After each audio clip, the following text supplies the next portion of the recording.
Jeff Holland, and I'm a Riverkeeper. And what is a Riverkeeper? Riverkeeper is, I work with the West River and the Road River, and that's just south of Annapolis. And if we look at the whole overall Chesapeake Bay watershed, the 64,000 square miles around the 200-mile-long Chesapeake Bay fills this entire area.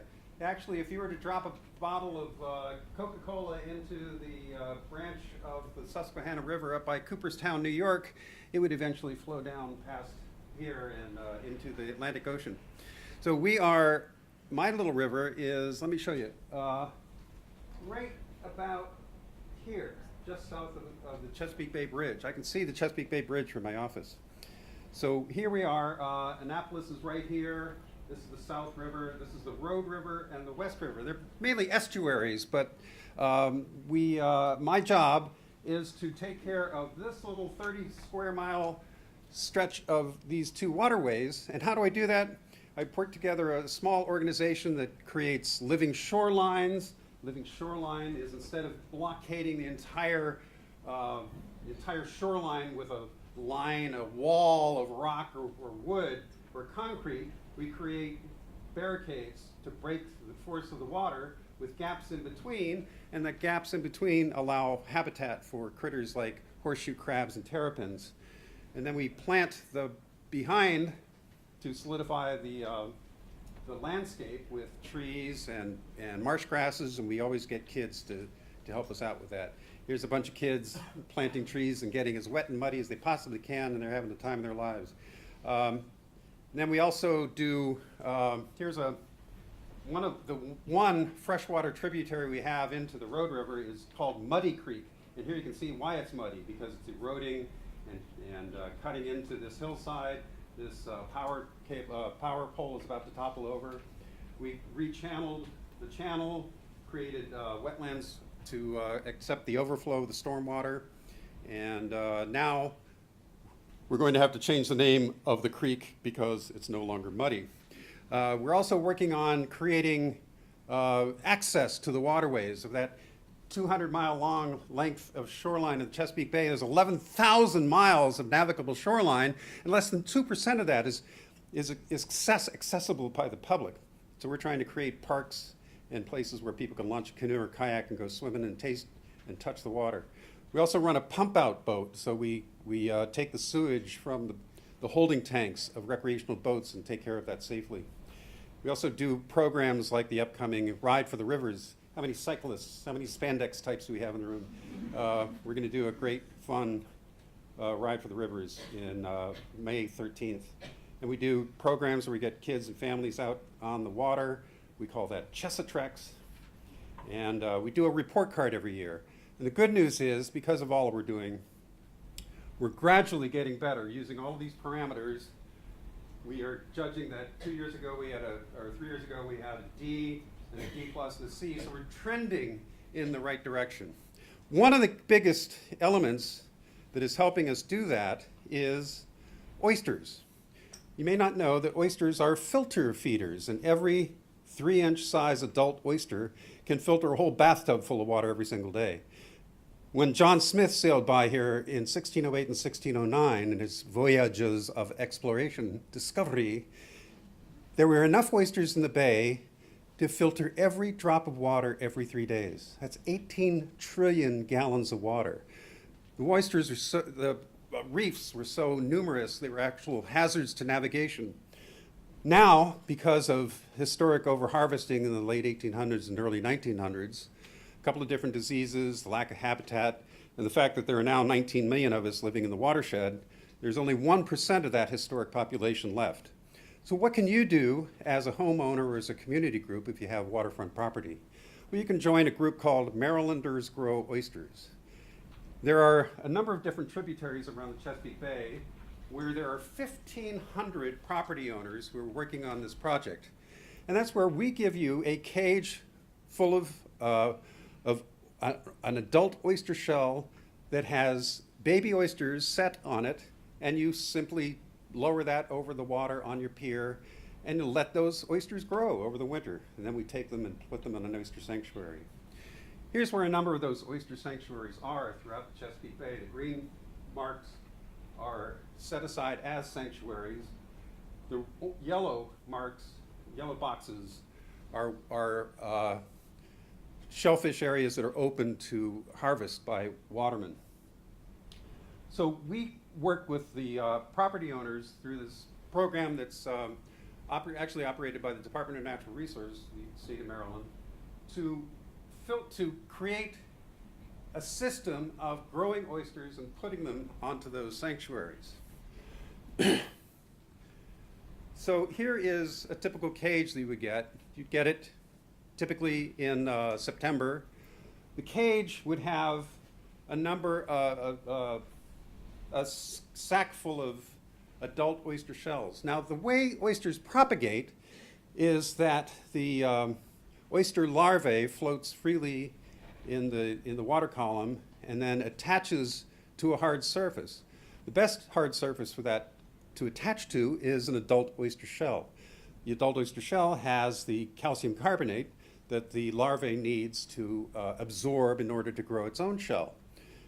And in this situation, the oyster larvae are propagated at the University of Maryland Center for Marine Sciences in Horn Point.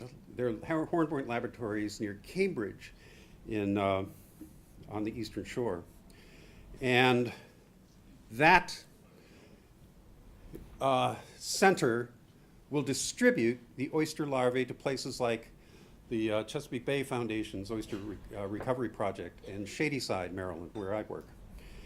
These oysters, there can be as many as 2 million oyster larvae in a wad the size of a golf ball.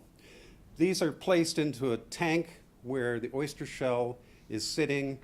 The larvae, again, freely floats. When it attaches to the adult oyster shell, then it becomes essentially known as a spat or a baby oyster. So we then take those bags of oyster shell and distribute them to the property owners, place them in these cages, and this is one I just pulled off of on my community pier just yesterday. These cages have an enormous number of creatures floating in them because the oyster reefs are a wonderful source of habitat for all kinds of creatures. Now here is the adult oyster shell. Here is, imagine that, it's about 3 inches. This is the oyster spat that is growing quite well on this shell. And eventually, throughout the winter, those oyster spat will grow. And then in the spring, let's see, we even have some action going on here. Wait for it. And this is how you take care of them. That cleans them off quite nicely, gets rid of all that silt and mud. So then we place them on a local oyster sanctuary reef. We work closely with the South River Federation on this program. Now, there's another, so that, again, imagine 1,500 households throughout the Chesapeake Bay area, growing 3 or 4 cages, growing thousands of oysters. Not a huge boost in resurging the population, but it's a way to help. And again, you've got all of those oysters doing all of that filtration throughout that season. And that's working. We're noticing year after year that there's a remarkable increase in the clarity of the water, which is a good thing. Now here again are our little rivers, the Road River, the West River. Another element that's really important to this situation is that a number of about 6 watermen are leasing bottom of the river from the state and growing oysters in an aquaculture situation, which is fascinating.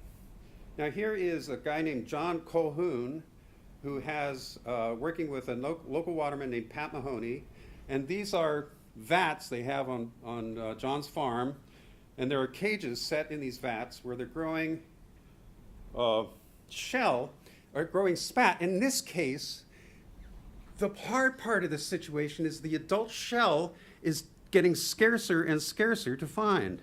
How am I doing on time?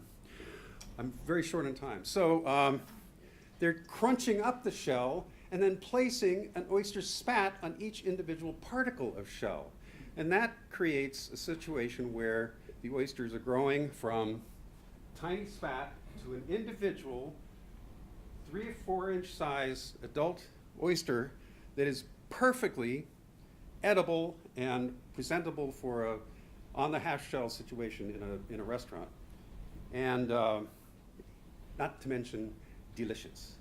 So I believe that the future of the resurgence of the oyster is going to be some combination of oyster aquaculture on the part of commercial watermen who are growing these oysters to sell them, and while these oysters are growing on the bottom, they're doing their job of filtering the Chesapeake Bay, along with citizen scientists who are creating oysters in their own backyard piers.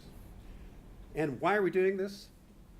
To help improve quality of the water in the bay, but also because they're good to eat. And in the 1 minute I have left, I'm going to tell you about one of our most famous watermen, Muskrat Green.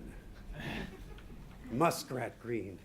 Now, in the town of Deal, there was a waterman with a heart of gold and guts of steel. He was the biggest oyster eater that the world has ever seen. He was Muskrat Green. As a little bitty baby, weighed just 2 pounds, but he grew to be the biggest waterman around.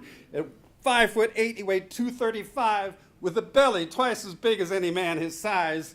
He ate a whole 300 oysters in a minute 5 seconds, and he said, "Well, it's time for lunch, I reckon." He was the greatest oyster eater that the world has ever seen. He was Muskrat Green. In an oyster eating contest, nobody could beat him. Oh, my time's done, but I'm going to finish this. In an oyster eating contest, nobody could beat him. He said, "They can't shuck him fast as I can eat him." Well, they sent him off to London town, the one near Wales, and this time what he had to eat was snails. He beat the best eater that the Brits could show, eating 2.2 pounds of escargot. He did it in 2 minutes and 43 seconds, and that got him in the Guinness Book of World Records. And back in Deal, they say Muskrat put that tiny tidewater town on the map. They made him honorary mayor of the town, and they stuck him in a limo, and they drove him all around. And now he's up in heaven with all them harp pluckers, searching for the former fastest world's oyster shucker. He was the greatest oyster eater that the world has ever seen. He was Muskrat Green. Thank you.